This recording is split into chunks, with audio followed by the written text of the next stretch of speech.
Hi guys, welcome back to my channel. I hope you guys are well. I thought I'd share with you one of the books I was reading over the holiday. It's called Call Me Ted. Let me see it. This is the book. Oops. This is the book. I was reading it on my Kindle, called Call Me Ted by Ted Turner. If you don't know Ted Turner is the founder of CNN. The founder of the first 24-hour news cable. Yes, news cable.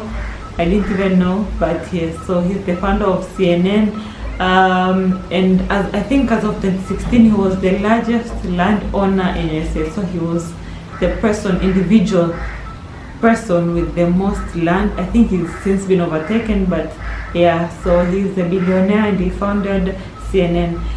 He started from his father's.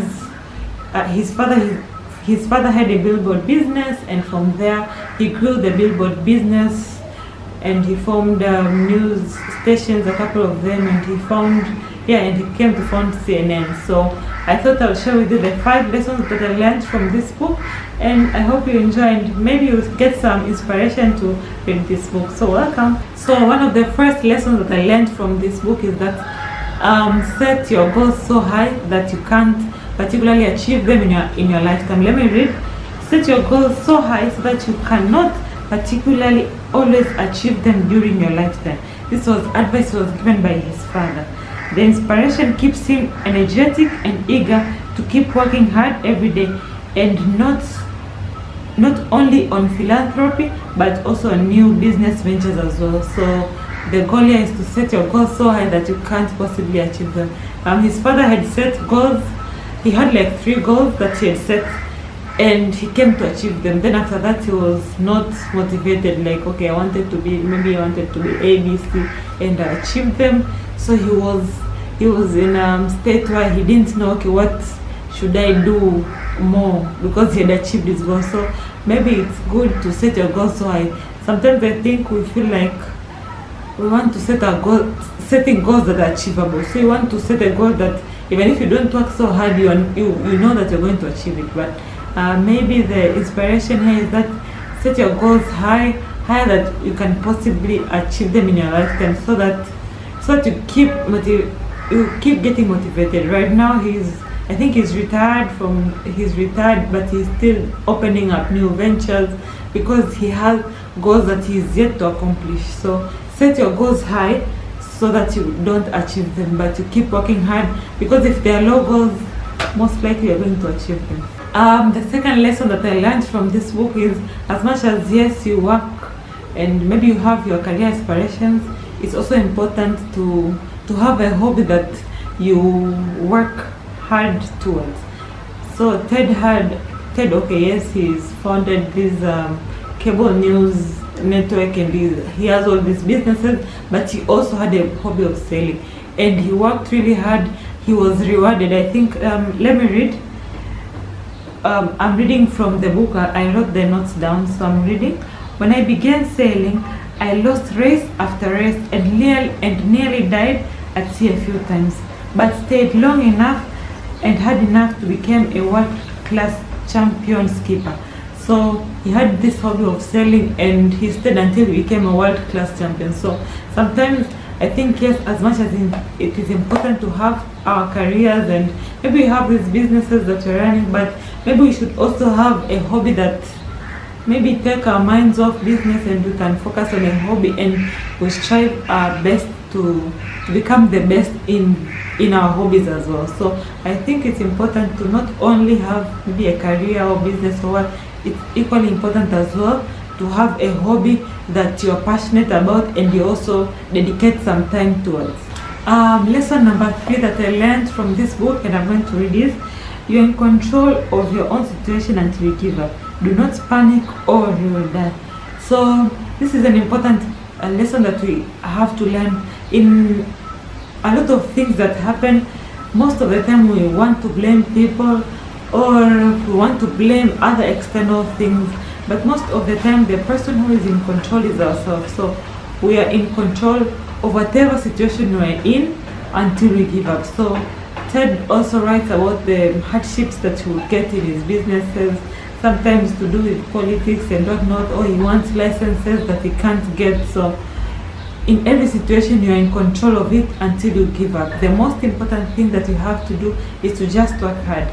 Lesson number 4 that I learned from this book is about getting started. Sometimes, and I think I've been reading this lesson in quite a number of books that I've been reading, and sometimes we want to start something but we don't have everything that we need to accomplish it. So maybe you want to start a business, but maybe you know that, okay, for me to start this business I'm going to need like maybe 10 million, but you don't have 10 million. What you have right now is 1 million. Sometimes it's just better for you to start with what you have, and then you'll face those challenges, whether it is lack of money or what, when they come to it. Don't cross the bridge when you get there. Don't start thinking about, okay, I have all these bridges, so I cannot start. I think the key is to get started. Whatever it is you want to do, you will not necessarily have everything, and if you wait for everything to be aligned, that day might never come. So what is it you want? Start. Just start with what you have. The key here is just to start. Let me read what I wrote here. The key is to get started. Even when starting CNN, we did not have enough money, but hoped that we could raise enough debt after the launch. Even if they failed, they would at least sell some of it for value. So when he was starting CNN, this was the first time a 24-hour news cable was being launched. So CNN was the first 24 hours news cable, and they already did the budget, and they knew that they didn't have enough money for it to break even. So he could have decided to wait, okay, let me just wait maybe for 2 or for something to happen and I get all this money to start it. Or he decided that let me just start.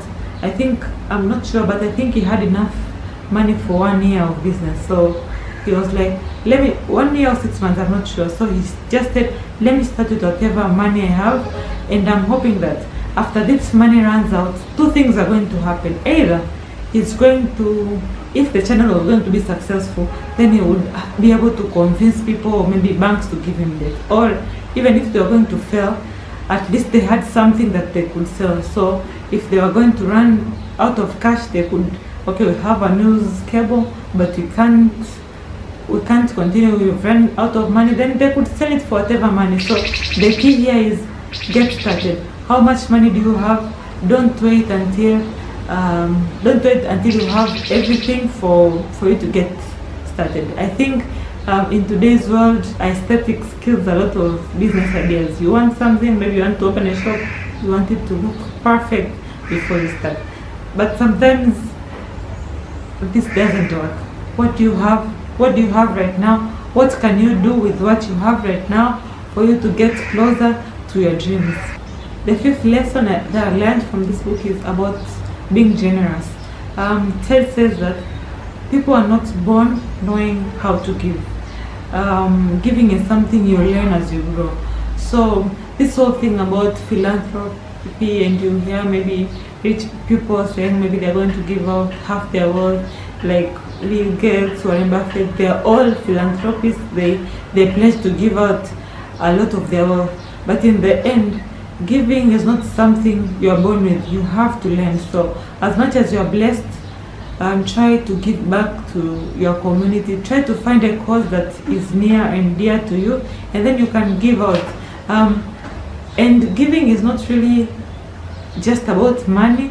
It could also be about resources. It could also be just time. So I've learned that if you have to learn to give from when you don't have money. If you say that maybe when I earn this salary, when I start making this much money, then I'm going to start giving them, most of the time that is not what is going to happen. If you can't give when you have 100,000, you cannot give when you have 1 million or 100 million. So usually with giving is something you have to learn how to do it, but let us not be afraid, and let us be generous. Let us give our time, let us give money, let us give out for causes that we are passionate about, and of course you're going to get rewards from this. So those are the 5 lessons that I learned from this book, Call Me Ted. From this book, Call Me Ted by Ted Turner. I'll put a picture of the book here if you want to read. I really encourage you to read it. It's a really nice book. Thank you guys so much for watching these videos. If you're not subscribed to my channel, please subscribe and let me know what are you guys reading. What are you guys reading over the holidays?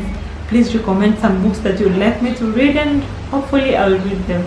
If you've not subscribed to my channel, please subscribe, and until next time, bye.